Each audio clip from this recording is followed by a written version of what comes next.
Mga kapeso Pinoy, kung bumili tayo ng 10 shares ng Meralco noong July 10, 2020 sa halagang 278 pesos, ang total cost natin ay 2,788.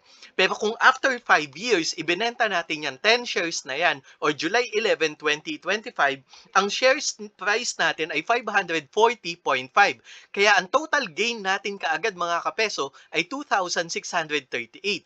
Pero hindi lang yan yung pwede natin pagkakitaan kasi may tinatawag tayo na dividend shares o yung profit share natin sa kumpanya. Sa loob ng 5 taon, 74.71. So may dagdag tayo na 672.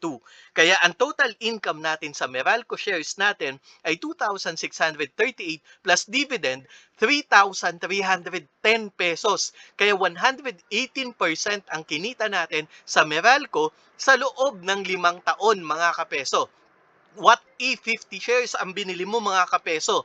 Yung 13,941 mo, kikita yan ng 16,552. Kung 100 shares naman ang ginawa mo mga kapeso, yung 27,882 mo, kikita naman yan ng 33,105 pesos.